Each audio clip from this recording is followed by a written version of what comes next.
Hello 9th class. आज हम अपना साइंस का फर्स्ट चैप्टर जो कि हम लोगों ने कल स्टार्ट किया था उस चैप्टर को आगे पढ़ेंगे।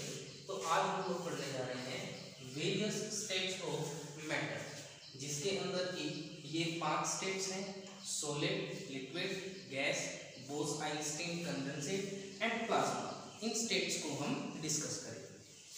तो सबसे पहले स्टार्ट करते हैं सॉलिड स्टेट से। ये डायग्राम्स आप देख सकते हैं। सबसे पहले सॉलिड के अंदर जो फर्स्ट पॉइंट है, एक बात को स्टार्ट करने से पहले मैं आपको ये बता देता हूँ, चाहे आप इन सभी पार्ट्स को इन सभी स्टेट्स को इंडिविजुअली अलग अलग इनकी प्रॉपर्टीज याद कर सकते हैं, या फिर अगर एक साथ इस टेबल की फॉर्म में अगर आप इनको याद रखते हैं तो आप इनके अंदर कभी भी डिफरेंशिएट भी कर सकते हैं, कंपैरिजन भी कर सकते हैं। तो सॉलिड से स्टार्ट करते हैं। सबसे पहली चीज मिनिमम इंटरमोलिक्यूलर स्पेस की जो इंटरमोलिक्यूलर स्पेस है, इंटरमोलिक्यूलर स्पेस मतलब किन्हीं भी दो पार्टिकल्स के बीच में जो स्पेस है वो मिनिमम है as compared to liquid and gas. Okay, अब उसकी वजह से क्योंकि स्पेस बिल्कुल कम है, बहुत पास पास में ये पार्टिकल्स, तो मैक्सिमम इंटरमोलिक्यूलर फोर्स, जो इंटरमोलिक्यूलर फोर्स होगा, जो फोर्स ऑफ अट्रैक्शन कोई भी दो पार्टिकल्स जो एक दूसरे के ऊपर अप्लाई कर रहे हैं, वो फोर्स मैक्सिमम। फिर है फिक्स्ड शेप एंड वॉल्यूम, क्योंकि सॉलिड के अंदर जो ये पार्टिकल्स हैं ये अपनी एक फिक्स जगह पे, एक पोजीशन है इनकी फिक्स, उसी के ऊपर रहते हैं।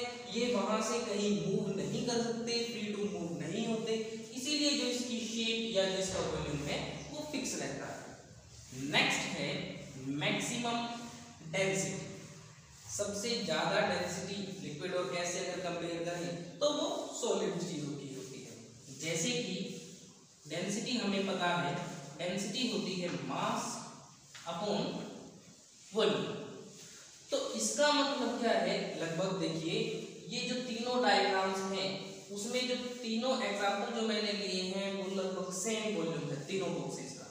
तो उसके अंदर हम क्या बता सकते हैं कि सेम वॉल्यूम में कितने नंबर ऑफ पार्टिकल्स हैं वो उस ऑब्जेक्ट की डेंसिटी कहलाएगा। तो इतने वॉल्यूम में नंबर ऑफ पार्टिकल्स सबसे ज्यादा सॉलिड में है, तो सॉलिड की डेंसिटी सबसे ज्यादा है। लिक्विड के अंदर जो नंबर ऑफ पार्टिकल्स हैं एज कंपेयर टू सॉलिड वो कम है, and as compared to gas वो ज्यादा है, तो इसकी जो डेंसिटी होगी वो मॉडरेट डेंसिटी होगी। ठीक है। और लास्ट गैस में, क्योंकि number of particles same volume में बहुत ही कम है, तो इसकी जो डेंसिटी होगी वो मिनिमम डेंसिटी होगी। लास्ट पॉइंट सॉलिड में हार्ड और जीरो कंप्रेसिबिलिटी, क्योंकि ये जो पार्टिकल्स हैं, एटम्स या मॉलिक्यूल्स जो हैं वो बिल्कुल पास पास हैं एक दूसरे के, उनके बीच में कोई स्पेस नहीं है। तो अगर मैं इनको कंप्रेस करने की कोशिश करूंगा तो वो क्या कंप्रेस हो पाएंगे? बिल्कुल नहीं। क्यों कंप्रेस नहीं हो पाएंगे? क्योंकि इनके बीच में मूव करने के लिए स्पेस ही नहीं है, इसीलिए जिसकी कंप्रेसिबिलिटी है वो जीरो है। अब हम आते हैं लिक्विड के ऊपर। लिक्विड में जैसा कि आप सब देख सकते हो, मॉडरेट इंटरमोलिक्यूलर स्पेस, जो इंटरमोलिक्यूलर स्पेस है ना तो बहुत ज्यादा है गैस की तरह और ना ही सॉलिड की तरह बिल्कुल कम है। स्पेस है लेकिन मॉडरेट स्पेस है। इसी स्पेस की वजह से जो फोर्स है, जो इंटरमोलिक्यूलर फोर्स है, वो क्या है हमारा, वो भी मॉडरेट है। सेम वही मैग्नेट वाली बात है।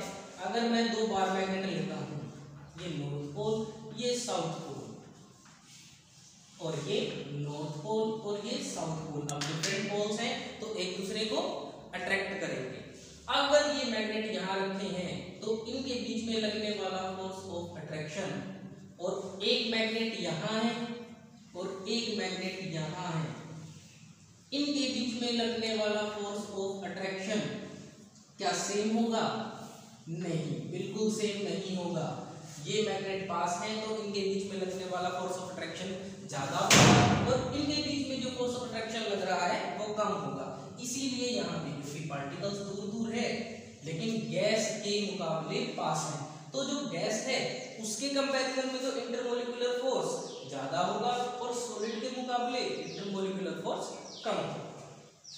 अब next, fixed volume but indefinite shape. जी वॉल्यूम जो है वो तो फिक्स है, लेकिन जो शेप है वो फिक्स नहीं है।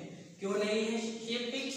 क्योंकि ये जो बीच का जो फ्री स्पेस जो बच जाता है, ये पार्टिकल्स क्या करते हैं, एक दूसरे के चारों तरफ मूव कर सकते हैं। तो जिस भी कंटेनर के अंदर हम इनको डालेंगे उसी की वो शेप ले लेंगे। वॉल्यूम कैसे फिक्स है? जैसे देखिए हम मार्केट गए और वहां से 1 लीटर जो वाटर बोतल आती है वो पानी की बोतल ले गए।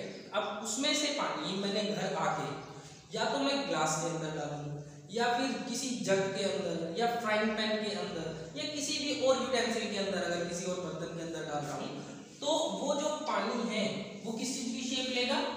अगर ग्लास के अंदर डाल रहा हूँ तो ऐसी शेप ले लेगा, अगर किसी बोल के अंदर डाल रहा हूँ तो ऐसी शेप लेगा। ठीक है, तो वो शेप जो है उसकी वो फिक्स नहीं है, वो कंटेनर के हिसाब से अपनी शेप को एडजस्ट कर सकता है, क्योंकि जो इसके पार्टिकल्स हैं उनके पास थोड़ा बहुत इधर उधर रोटेट करने के लिए, मूव करने के लिए जगह होती है।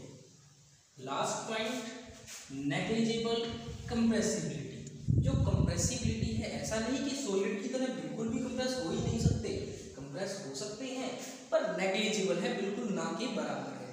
ठीक है, अगर मान लेते हैं हमारे पास कोई एक ये पानी का गिलास है, ठीक है, या कोई भी और बीकर समझ लेते हैं, हम इसको बिल्कुल ऊपर इसकी ब्रिम तक बिल्कुल पूरा फिल कर देते हैं किसी भी लिक्विड से, पानी से, कोल्ड ड्रिंक से, मिल्क से। अब इसके ऊपर अगर मैं प्रेशर लगाऊं, इसको नीचे इसको प्रेशराइज करूं डाउनवर्ड डायरेक्शन में, तो क्या ये प्रेशर झेल पाएगा? क्या वो कंप्रेस हो जाएगा? नहीं, वो जो पानी है या जो भी लिक्विड है वो यहाँ से स्पिल आउट होना स्टार्ट हो जाएगा। ऐसा नहीं कि वो लिक्विड यहाँ तक आ जाएगा, नहीं होगा। ठीक है, तो कंप्रेसिबिलिटी है वो आगे आप हायर क्लासेस में पढ़ोगे, क्योंकि इस जो लिक्विड है उसी की कंप्रेसिबिलिटी के बिहाफ पे बहुत सारी जो हाइड्रोलिक मशीन्स हैं वो काम करती हैं। ठीक है, तो कंप्रेसिबिलिटी है पर नेग्लिजिबल है, बहुत कम है, ना के बराबर है। नेक्स्ट स्टेट जो हमारी आती है वो है गैस। गैस के अंदर जैसा कि आप सब देख सकते हो कि इंटरमोलिकुलर स्पेस बहुत ज्यादा है, मैक्सिमम इंटरमोलिकुलर स्पेस अगर तीनों को कंपेयर किया जाए तो। उसके बाद मिनिमम इंटरमोलिकुलर फोर्स, क्योंकि वो दूर है पार्टिकल्स दूर हैं, तो उसकी वजह से जो फोर्स है, इंटरमोलिकुलर फोर्स है, दो पार्टिकल्स के बीच में लगने वाला जो फोर्स ऑफ अट्रैक्शन है वो बहुत कम हो जाता है।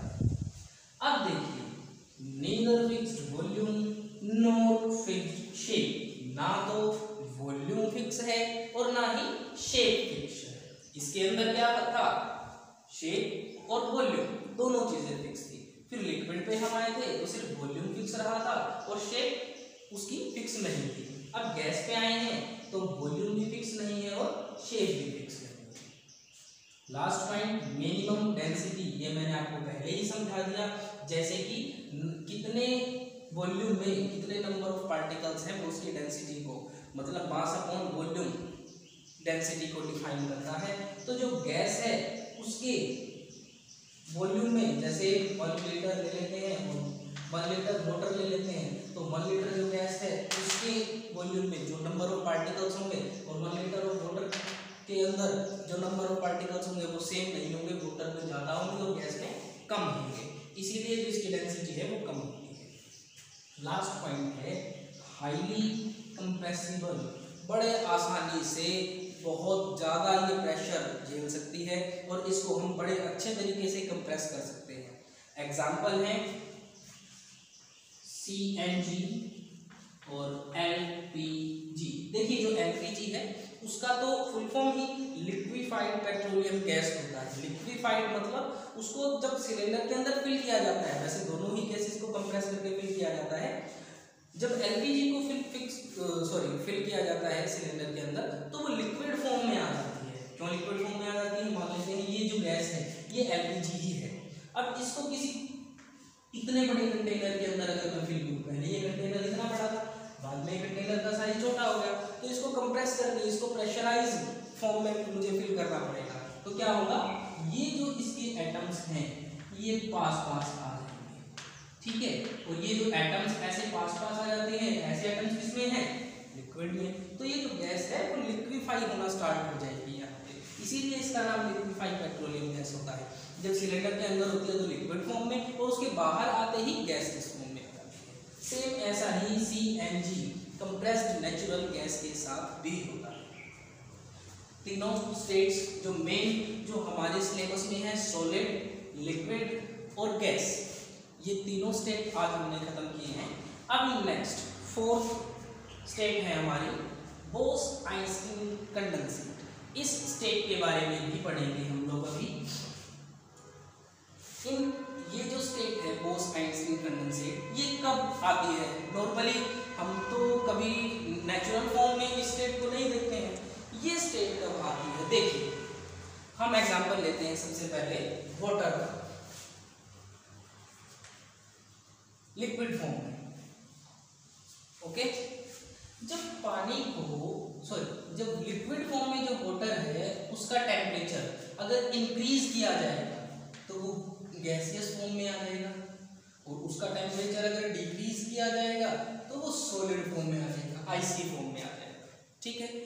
मान लेते हैं हमारे पास गैसियस फॉर्म में है, गैस से हम टेम्परेचर उसका डिक्रीज करते गए तो लिक्विड फॉर्म में हो गया है।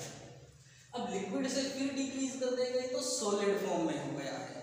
अब उसका टेम्परेचर डिक्रीज करते करते किसी भी गैस का नहीं, जो बोसॉन गैस होती है, ये जो बोस है, बोस-आइंस्टीन कंडेंसेट के अंदर जो बोस है, उन्हीं के नाम पे, ये एक इंडियन साइंटिस्ट थे, इन्हीं के नाम पे जो गैस है, एक नोबल गैस होती है बोसॉन। तो उसी गैस के अंदर देखिए यहाँ लिखा भी हुआ है, ये हम पढ़ेंगे अभी, गैस ऑफ बोसॉन। तो वो बोसॉन जो गैस है, उस गैस के अंदर उस गैस का टेम्परेचर कितना कम कर दिया जाता है? उस गैस का टेम्परेचर कर दिया जाता है very close to absolute zero. Absolute zero temperature होता है हमारा या तो 0 डिग्री केल्विन या फिर -273.15 डिग्री सेल्सियस, ठीक है। तो उस गैस का जो टेम्परेचर है वो अगर इतना कम कर दिया जाए तो क्या होगा, उस गैस के जो पार्टिकल्स हैं, ये सारे के सारे पार्टिकल्स अकोमुलेट हो जाएंगे, एक जगह पे आके इकट्ठा हो जाएंगे, और बीच में एक बड़ा एक सुपर एटम या सुपर पार्टिकल एक बनाएंगे, जिसको कि जो स्टेट ऑफ मैटर है, जिसको हम बोलते हैं बोस-आइंस्टीन कंडेंसेट। ये आपके एग्जाम पॉइंट ऑफ व्यू से अगर हम लोग देखें तो बोस-आइंस्टीन कंडेंसेट एंड प्लाज्मा, इन दोनों के बारे में ज़्यादा क्वेश्चन नहीं आते हैं, इनमें ज़्यादा से ज़्यादा आपसे डेफिनेशन पूछी जा सकती है। तो डेफिनेशन आप यहाँ से याद कर सकते हो। It is a state of matter which is typically formed when a gas of bosons at low densities is cooled to temperatures very close to absolute zero. ये मैटर की वो स्टेट है जो कि टिपिकली कब फॉर्म की जाएगी, जब बोसॉन गैस को, जिसकी डेंसिटी बहुत कम है, उस गैस को बहुत ही कम टेम्परेचर पे, मतलब लगभग एब्सोल्यूट जीरो टेम्परेचर पे जब उसको पहुंचा दिया जाएगा, तो जो मैटर की स्टेट जो आपके सामने आएगी वो स्टेट है Bose-Einstein condensate. Last state of matter is plasma. It consists of a gas of ions and atoms which have some of their orbital electrons removed and free electrons। देखिए जब किसी सॉलिड की अगर बात करें, अगर सॉलिड का टेम्परेचर इंक्रीज किया जाएगा तो वो लिक्विड फॉर्म में आ जाएगा, और लिक्विड का टेम्परेचर इंक्रीज किया जाएगा तो वो गैसियस फॉर्म में आ जाएगा। लेकिन कुछ गैसेस, सभी गैसेस नहीं, कुछ गैसेस ऐसी हैं जिनका टेम्परेचर अगर इंक्रीज किया जाए और ज़्यादा टेम्परेचर उनका बढ़ाया जाए, और वो जो टेम्परेचर है उस टेम्परेचर की बढ़ने की वजह से उन गैसेस के, जैसे ये न्यूक्लियस है जिसका एटॉमिक स्ट्रक्चर बना रही है किसी भी गैस का, और इसके अंदर ये इलेक्ट्रॉन है, ये इलेक्ट्रॉन रिवॉल्व करता रहेगा, लेकिन टेम्परेचर लगातार बढ़ने की वजह से ये इलेक्ट्रॉन फ्री टू मूव होगा, ये इस एटम को छोड़ के बाहर कहीं निकल जाएगा। तो ये जो स्टेट है, इस स्टेट को हम प्लाज्मा स्टेट कहेंगे। प्लाज्मा स्टेट के अंदर जो नेगेटिव आयंस होते हैं और जो पॉजिटिव आयंस होते हैं वो बिल्कुल बराबर एक ही रेशो में होते हैं। इसीलिए प्लाज्मा स्टेट हमारी एक न्यूट्रल स्टेट है, पर वो कोई भी चार्ज कैरी कर सकती है, क्योंकि उसके अंदर चार्ज कैरियर्स जो हैं, जो इलेक्ट्रॉन्स हैं, वो बिल्कुल फ्री टू मूव होते हैं। इसका एग्जांपल लाइटनिंग, जो बिजली जो कड़कती है, वो इसी का एग्जांपल है। जो हमारे यूनिवर्स में सबसे ज़्यादा अगर देखा जाए कि किस स्टेट में मैटर मिलता है, तो प्लाज्मा की स्टेट में मिलता है। क्यों? क्योंकि जितने भी स्टार्स हैं वो क्या है, एक प्लाज्मा के बड़े स्फीयर हैं। तो अगर देखा जाए तो बहुत सारे स्टार्स हैं हमारे यूनिवर्स में, तो वो जो स्टार्स हैं वो प्लाज्मा का एक सोर्स है, और सबसे ज़्यादा जो मटेरियल है वो हमारे पास प्लाज्मा ही है। Okay, thank you. आज के लिए आपको सिर्फ इतना ही पढ़ना है। कल हम एक नई एक्टिविटी करेंगे, जो आपने 3 जो पॉइंट पढ़े थे, physical nature of particles of matter, उनके बारे में हम एक्टिविटी करेंगे, उनको प्रूव करने के लिए, और कन्वर्जन सीखेंगे। हम कन्वर्जन कैसे सीखेंगे? Kelvin to degree Celsius, degree Celsius to kelvin. Okay, now thank you.